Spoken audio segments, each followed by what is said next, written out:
Media మిత్రులకు అందరికీ good morning. నా పేరు ఫయాజ్. నేను అనంతపురంలో గత 5 సంవత్సరాలుగా న్యాయవాదిగా ప్రాక్టీస్ చేస్తున్నాను. నా మీద ఎటువంటి వ్యతిరేకత కానీ లేదు. నేను సీనియర్లు అంటే నాకు చాలా గౌరవము. మీరు కావాలంటే ఎవరినైనా విచారించుకోండి. నేను గతంలో ఎస్సీ నంబర్ 158/21 కేసులో, ఒక మర్డర్ కేసులో నేను హరినాథ్ రెడ్డి గారు పీపీగా ఉండగా నేను ఒక కేసు గెలిచినాను. ఆ కేసు రాత్రింపగలు కష్టపడి చదివి ఆ కేసు పైన విజయం సాధించినాను. అప్పటి నుంచి ఆయన ఒక జూనియర్ చేతులు ఓడిపోయినాను అని మనసులో పెట్టుకుని నా మీద కక్ష సాధించి నా మీద లేనిపోని అభాండాలు వేస్తూ నన్ను మానసిక క్షోభకు గురి చేస్తున్నాడు. అదేవిధంగా మొన్నటి దినం అనగా ఆయన ప్రెస్ మీట్ పెట్టి ఒక కేసు విషయం బహిర్గతం చేసినాడు. అందుకోసం నేను ఈ కేసు వివరాలు చెప్పదలుచుకున్నాను. ఎస్సీ నంబర్ 167/23 కేసులో నేను మరలా డిఫెన్స్ కౌన్సిల్గా వ్యవహరిస్తున్నాను. ఆయన పబ్లిక్ ప్రాసిక్యూటర్గా ఉన్నారు. ఈ కేసు విచారణకు వచ్చిన సమయంలో ఆయన నన్ను ఈ కేసు రాజీ చేయాలి అని 5 లక్షల రూపాయలకి రాజీ చేయాలి అని చెప్పి బలవంతం చేసిన విషయం అయితే వాస్తవము. ఇదే విషయం పైన నేను డైరెక్టర్ ఆఫ్ ప్రాసిక్యూషన్ వారికి ఫిర్యాదు చేసినాను. ఈ విషయం ఈ కేసు సారాంశం ఏమనగా, మరలా ఈ కేసు వీక్గా ఉంది, మరీ నేను ఎక్కడ గెలుస్తానో, మరీ జూనియర్ చేతులు ఓడిపోతాననే ఉద్దేశంతో ఆయన నా మీద కక్ష కట్టి కంప్లైంట్ పార్టీ అయినటువంటి ధనలక్ష్మితో నా మీద ఒక అబద్ధపు అర్జీని జడ్జి గారికి ఇప్పించడం జరిగింది. ఆ అర్జీ సారాంశం ఏమనగా, నేను ముద్దాయి నుంచి 5 లక్షల రూపాయలు తీసుకొని రాజీకి కంప్లైంట్ పార్టీ అయినటువంటి ధనలక్ష్మి గారికి ఇవ్వకోకుండా నా వద్దే ఉంచుకున్నాను అని చెప్పి జిల్లా జడ్జి గారికి అర్జీ ఇవ్వగా, ఆయన నీ దగ్గర ఏమైనా సాక్ష్యం ఉందమ్మా అని అడిగితే నా దగ్గర ఏం సాక్ష్యం లేదనింది. నేను కోర్టు వారి పర్మిషన్తో నా పేరు చెప్పమ్మా అని ధనలక్ష్మిని అడగగా ఆమె నా పేరు చెప్పలేదు. దాంతో జిల్లా జడ్జి గారు ఇది అవాస్తవమని గ్రహించి ధనలక్ష్మిని మరియు పబ్లిక్ ప్రాసిక్యూటర్ హరినాథ్ రెడ్డి గారిని తీవ్రంగా మందలించినారు. మందలించిన తర్వాత ఈ వాతావరణం బాగాలేదని 17/12/2024 తారీఖున మళ్ళీ వాయిదా వేసినారు ఈ కేసుని. 9/12/2024 జరిగిన విచారణలో సందర్భంగా నన్ను క్రాస్ ఎగ్జామినేషన్ చేయకోకుండా అడ్డుకోవడంతో మరలా 17/12/2024కి వాయిదా వేసినారు. ఈ సమయంలో హరినాథ్ రెడ్డి గారు కోర్టు ఆవరణలో నువ్వు ఎలాగైనా ఈ కేసు కంటెస్ట్ చేయకూడదు, ఈ కేసు ఎలాగైనా రాజీ చేయాలి, ఆమె క్యాన్సర్ పేషెంట్ అని చెప్పి నా మీద తీవ్రమైన ఒత్తిడి చేసినారు. నన్ను ఈ కేసు నుంచి వైదొలగాలని కూడా ప్రెజర్ చేసినారు. ఈ ప్రెజర్ని నేను అధిగమించి 16/12/2024 ధనలక్ష్మి గారికి ఒక లీగల్ నోటీస్ పంపించినాను.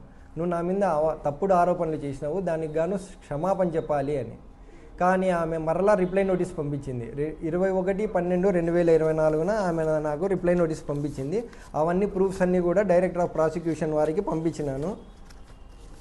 నేను పంపించిన నోటీస్ ఇది, ఆమె పంపించిన రిప్లై నోటీస్ ఇది. కావున మరలా నేను ఇది ఏదో మానసిక క్షోభకు గురి చేస్తారు, నా ఎదుగుదలను ఓర్చలేక హరినాథ్ రెడ్డి ఇలాంటి కక్ష సాధింపు చర్యలకు పాల్పడుతున్నారు అని గ్రహించి నేను డైరెక్టర్ ఆఫ్ ప్రాసిక్యూషన్ వారికి నన్ను ఈ కేసులో నేను ఫేస్ చేసినటువంటి ప్రాబ్లమ్స్ని నేను డైరెక్టర్ ఆఫ్ ప్రాసిక్యూషన్ వారికి అందించినాను. మొత్తం సాక్ష్యాధారాలతో సహా అన్ని డైరెక్టర్ ఆఫ్ ప్రాసిక్యూషన్ అమరావతి గారికి అందించినాను.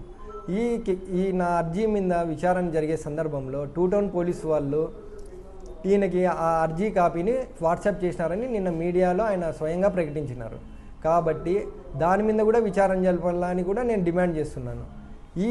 ఈ కేసు విషయం అన్అఫీషియల్గా ప్రెస్ మీట్ పెట్టి ఒక కేసు విషయాన్ని బహిర్గతం చేసి ఆయన ఇంకో చర్యలో కూడా పాల్గొన్నాడు. నేను ఆ విషయం పైన కూడా డైరెక్టర్ ఆఫ్ ప్రాసిక్యూషన్ వారికి ఉన్నతాధికారులందరికీ కూడా కంప్లైంట్ చేస్తాను అని ఈ సందర్భంగా తెలియజేస్తున్నాను. మొన్న హరినాథ్ రెడ్డి గారు నా మీద మీడియా సమావేశం పెట్టిన విషయం మీ అందరికీ తెలిసిందే. ఆ మీడియా సమావేశంలో నా గురించి మాట్లాడకుండా, కేసు విషయాలు మాట్లాడకుండా, నా వ్యక్తిగత విషయాలు, నా కుటుంబ విషయాలు, నా తండ్రి గారి గురించి కూడా మాట్లాడినారు. కాబట్టి ఈరోజు ఆయన చరిత్ర గురించి కూడా మీకు తెలియాలి, ప్రజలందరికీ తెలియాలి. గతంలో ఈయన విద్యార్థి దశలో ఉండగా ఈయన ఒక మర్డర్ కేసులో ముద్దాయి, ముద్దాయి, ఎస్కే యూనివర్సిటీలో జరిగినటువంటి ఒక హత్య కేసులో హరినాథ్ రెడ్డి గారు ముద్దాయి. ఇది వాస్తవం కాదా? అదేవిధంగా ఈ హరినాథ్ రెడ్డి గారు సిపిఐ పార్టీలో ఉండగా పేద ప్రజలకు ఇండ్ల స్థలాలు ఇప్పిస్తాను అని చెప్పి అందరితో డబ్బులు వసూలు చేసి మోసం చేసినది వాస్తవం కాదా? అదేవిధంగా నా తండ్రి గారి గురించి మాట్లాడినారు కాబట్టి ఈరోజు నేను ఆమె తల్లి గారి గురించి గౌరవముగా తెలుసుకున్నాను. ఆమె తల్లి గారిని శ్రీశైలంలో ఉన్నటువంటి వృద్ధాశ్రమంలో వదిలిండేది నిజం కాదా అని ప్రశ్నిస్తున్నాను. అదేవిధంగా ఈ హరినాథ్ రెడ్డి గారి వ్యక్తిత్వం ఏమనగా ఇతరుల్ని భయపెట్టి తప్పుడు కేసులు బనాయించి ఒక క్షణికావేశం పొందే అధికార బలం అడ్డం పెట్టుకొని, దానికి ఎగ్జాంపుల్గా మా తోటి న్యాయవాది అయినటువంటి వన్నూరు స్వామి పైన ఒక చీటింగ్ కేసు పెట్టించి ఆయనని మానసిక శోభకు గురి చేసినాడు. అదేవిధంగా మా శేషాద్రి తోటి న్యాయవాది, సీనియర్ న్యాయవాది, ఆయన మృతికి న్యాయవాదులంతా ఐక్యంగా పోరాడుతుంటే ఆ ఉద్యమాన్ని కూడా నీరు గార్చినటువంటి ఈయన హస్తం ఉంది. దీనిపైన కూడా విచారణ జరపాలని కూడా నేను కోరుకుంటున్నాను ఉన్నతాధికారులకి. అదేవిధంగా ఈయన జిల్లా నలుమూలల నుండి ఈయన అధికార బలాన్ని అడ్డం పెట్టుకొని జిల్లా నలుమూలలు ఉన్న పోలీస్ స్టేషన్ల నుంచి బెయిల్స్ తెచ్చుకొని కేసులు తెచ్చుకొని ఫైల్ చేస్తానేది వాస్తవం కాదా? దీనిపైన కూడా విచారణ జరపాలని డిమాండ్ చేస్తున్నాను. ఈయన పీపీ హోదా అడ్డు పెట్టుకొని ఒక అమాయకులైనటువంటి సాయి చందన వారి కుటుంబం పైన ఒక తప్పుడు SC/ST కేసును బనాయించినారు.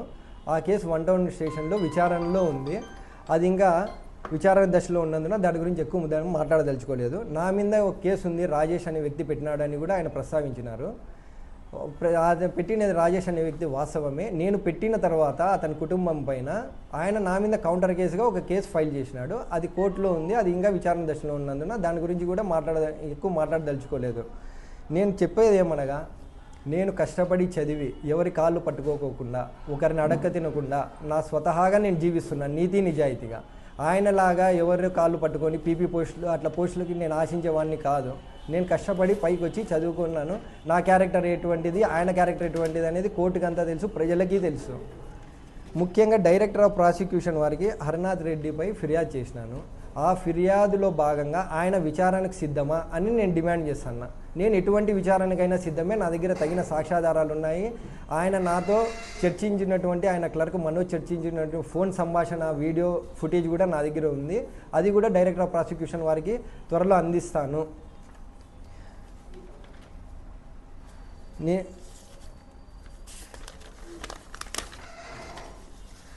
ఇంకో విషయం నేను చెప్పదలుచుకునేది ఏమనగా, నిన్న మీడియా సమావేశం పెట్టినటువంటి హరినాథ్ రెడ్డి గారు బహిర్గతంగా ఆయన ఈ కేసుని SC-167/23 కేసుని 5 లక్షల రూపాయలకి రాజీ చేసినట్లు తనంతట తానుగా బుద్ధిపూర్వకంగా ఒప్పుకున్నాడు.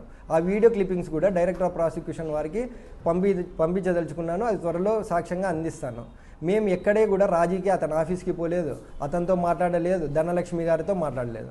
కానీ ఆయన మమ్మల్ని ఈ కేసు ఎలాగైనా రాజీ చేయాలి, లేదంటే వైదొలగాలి అనే ఒక దురుద్దేశంతో నా మీద తప్పుడు ఆరోపణలు చేయడం వల్ల నేను ఆయన మీద ఉన్నతాధికారులకి ఫిర్యాదు చేసినాను. ఆ ఫిర్యాదులో భాగంగా ఈయన ఒక అవినీతి అనకొండ, దాని మీద కూడా విచారణ జరపల్ల. ఈయన మొత్తం అవినీతి ఏమనేది బయటపడుతుంది. నేను ఉన్నతాధికారులు కోరుకోవడం ఏమనగా, ఈయన జాయిన్ అయిన రోజు నుంచి పీపీగా ఆ రోజు నుంచి అన్ని కేసులు విచారణ జరపల్లా, నిజాలు నిగ్గు తేల్చల్లా అని నేను డిమాండ్ చేస్తున్నాను. నేనైతే ఎటువంటి తప్పు చేయలేదు. నాకు సీనియర్లు అంటే గౌరవము. నేను అందరినీ గౌరవప్రదంగానే మాట్లాడుతున్నాను. కాబట్టి నేను బహిరంగంగా నేనేమైనా తప్పు చేసింటే ఆయన క్షమాపణ కోరు, ఆయన అదే రకంగా ఏమైనా తప్పు చేసింటే ఆయన బహిరంగంగా నాకు నా కుటుంబానికి క్షమాపణ కోరాలని నేను డిమాండ్ చేస్తున్నాను. నా పేరు దేవరకొండ రోనియా. నేను ఇక్కడ అనంతపురంలో అశోక్ నగర్లో ఉంటున్నాను. నేను ఇక్కడ నా మీద ఒక మర్డర్ కేసు ఆరోపణ అభియోగించబడింది. కానీ నేను ఆ తప్పు చేయలేదు. నన్ను ఇందులో కావాలనే వాళ్ళు ఇరికించారు. ఎందుకంటే తను నా భర్త స్నేహితుడైనందువల్ల నేనే చంపానని చెప్పి నన్ను ఇందులో ఇరికించడం జరిగింది. నేను ఈ కేసులో నేను ఎటువంటి తప్పు చేయకపోయినా నేను రాజీ పడదామని వాళ్ళకి చెప్పడం వల్ల వాళ్ళు రాజీకి వచ్చారు. కానీ నేను ఆర్థిక పరిస్థితులు నా ఇబ్బందుల వల్ల నేను రాజీ పడలేక నేను కేసు చేయించుకోవాలనుకున్నాను. నేను కేసు జరిపించుకుంటున్నాను సార్. నేను ఎవరికి ఎటువంటి డబ్బు పంపించలేదు. ఒకవేళ డబ్బులు ఇచ్చినా కూడా నేను నా కేసు ఫీజు మాత్రమే ఇచ్చుకుంటూ వస్తున్నాను. ఎవరికి 4 లక్షలు కానీ 5 లక్షలు కానీ ఎవరికే కానీ నేను డబ్బులు ఇవ్వలేదు. నా దగ్గర అంత డబ్బులు కూడా లేవు. నన్ను రాజీ పడమని చెప్పినది మాత్రం పీపీ గారు హరినాథ్ లాయర్ సార్ గారే నన్ను డబ్బులు అడగడం జరిగింది. అది కూడా ఆయన డైరెక్ట్గా జడ్జి ముందర ఒప్పించారు. నేను ఇంకా ఏమీ వాళ్ళతో పూర్తిగా మాట్లాడుకోకుండా ఏమీ జరగకుండానే ఆయన డైరెక్ట్గా నన్ను జడ్జి గారి ముందరే ఆయన ఒప్పించడం జరిగింది 5 లక్షలకి. కానీ నా దగ్గర అంత డబ్బు లేనందువల్ల నేను కేసే జరిపించుకుంటున్నాను. కేసు డబ్బులు కట్టకపోతే నేను జైలుకి పంపిస్తా అని చెప్పారు. శిక్ష పడుతుంది, నువ్వు ఇంకా బయటికి రాలేవు అని భయపడిచ్చారు. పీపీ గారు నేను మా లాయర్లకి 5 లక్షలు ఇచ్చినానని చెప్పి నా మీద ఆరోపణ చేసి వాళ్ళ మీద కూడా కంప్లైంట్ ఇచ్చారు జడ్జి గారికి. అది నేను జడ్జి గారి ముందరే చెప్పాను, అది వాస్తవం కాదు, అవాస్తవం అని. కావాలంటే నా call history, data, PhonePe history అంతా చెక్ చేసుకోమని కూడా అక్కడే జడ్జి గారికే చెప్పేస్తాను. నేను ఏమి ఇచ్చినా సరే డబ్బుల విషయం అయితే నేను నా కోర్టులో ఫీజు మాట్లాడుకున్నాను, ఆ ఫీజు మాత్రమే నేను పే చేసుకుంటున్నాను. అంతకుమించి నేను ₹1 ఎక్స్ట్రా కట్టలేదు. ఎక్స్ట్రా కట్టాలనుకున్నా నా ఆర్థిక స్థోమతలు అంత లేవు. ఇది నేను పీపీ గారికి ఆ రోజు కూడా చెప్పాను, నేను ఎటువంటి డబ్బులు ఇవ్వలేదు, ఎవరికి కట్టలేదు అని.